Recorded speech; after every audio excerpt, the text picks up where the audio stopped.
come to the pressure with these challenges, I group the pressure into the following main categories. Regarding to the food security, what we address in that priorities, we have rapid livestock development. And if livestock products is not enough in one part of the world, we move products from one part of the world to another part of the world, and that is globalization. There's continuing climate change problem, which is something we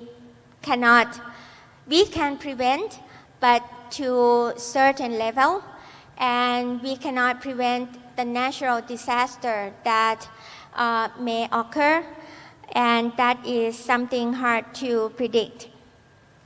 And what we can prevent would be the ecosystem, the changes of the ecosystem. But we see this is the pressure to the disease dynamic and disease landscape, changing of the ecosystem, erosion of natural resource base, deforestation and encroachment, biodiversity loss, and wild meat extraction. And about the inequality, we still have a group of people in this world living in poverty or in the environment that have the socioeconomic development growing. What are the states here? These affect the disease dynamic. Let's see one by one. Rapid livestock development, what's really behind? Number one, we talk about the livestock density in order to meet with the demand. While the livestock industry is being developed, this is common scene that we still see the co-evolution of the extensive and intensive livestock system. However, several governments, including the ASEAN member countries, also have the policy to look at the sustainable agricultural and food production system and try to conserve the environment as much as we can. What's happened when we have the increasing livestock density? We would see major livestock epidemics, food safety hazards, antimicrobial resistance, zoonosis, pathogen spillover, and pandemic threats of certain emerging infectious disease. When we look at globalization, allow me to add one more, climate change. And this climate change and globalization would bring the agent-host environment interface, bring these three main components to get closer. And with this, what we see, the global redistribution of the pathogens, of the vectors and host. We could see the evolution of new form of diseases. Impacts are most visible in the countries or the areas that are relatively free. So if we are talking about the disease in the areas where the countries are already endemic, adding 1 into 100, it won't change much. But adding 1 into 0, it changed a lot. So we will see this prominent impact in the countries that have been free before, or the areas that have been free before. Changes of the ecosystem and erosion of the natural resource. What happened with the disease dynamic? It allowed the opportunity for the spillover of the pathogens of wildlife origin in human, and also provide the risk of epidemics which leads to pandemics.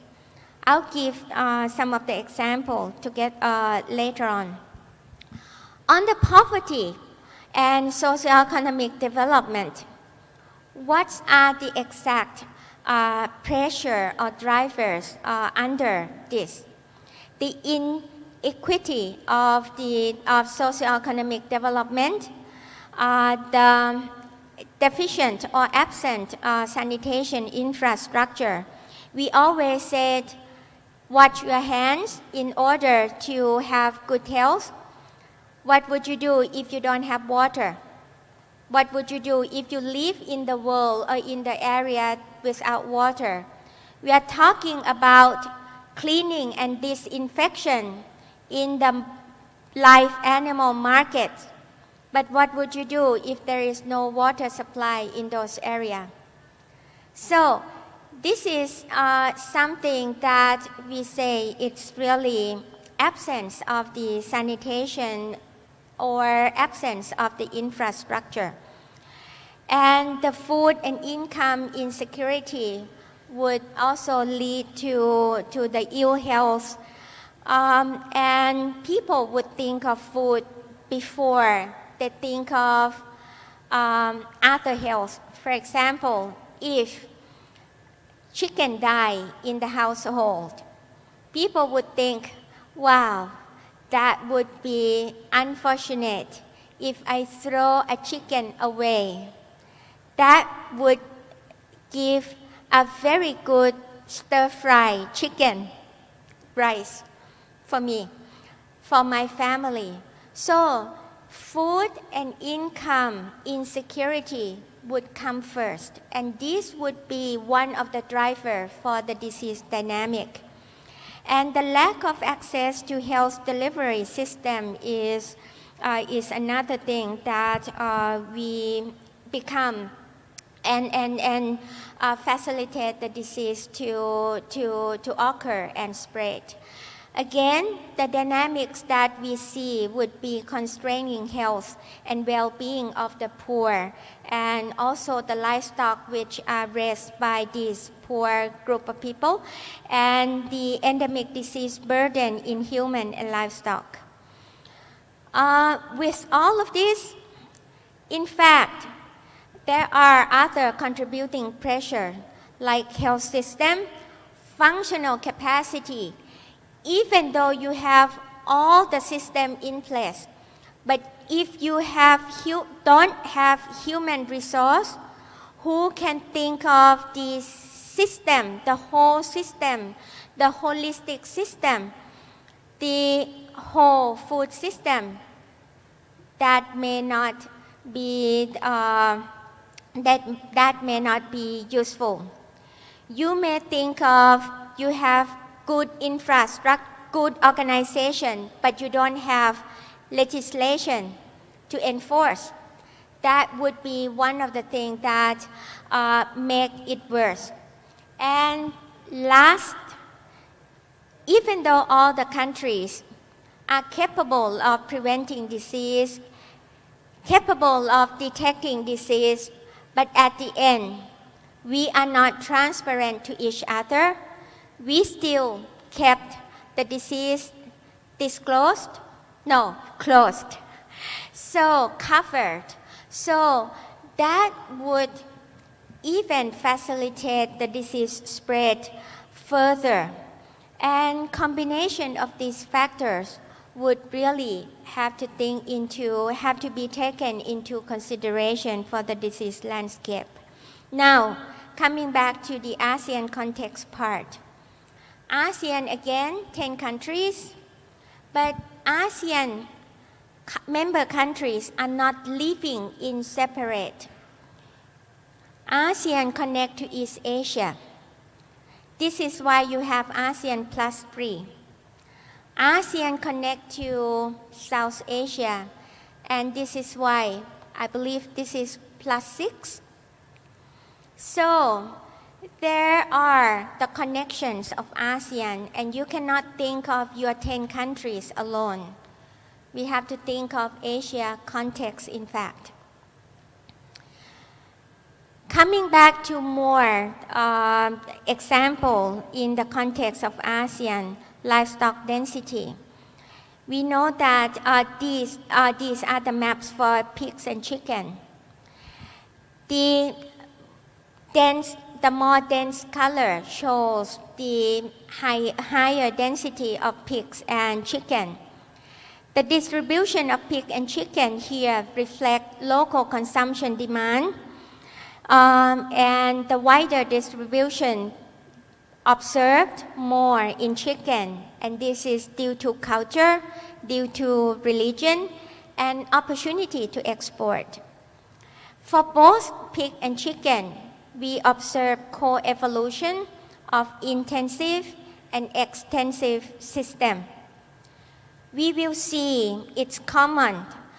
We will commonly see the mixed farming facilities. And in these mixed farming facilities, we usually see circulation of pathogens. And in several circumstances, we could see the amplification of the pathogens in such environment.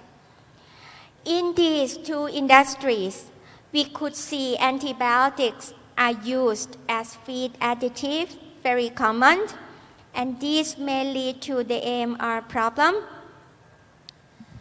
I would like to focus on the poultry, where we have more information at the moment. The standing population increased 272% from 1980 to the year 2010. Again, as mentioned earlier, there is the coexistence of extensive and intensive system.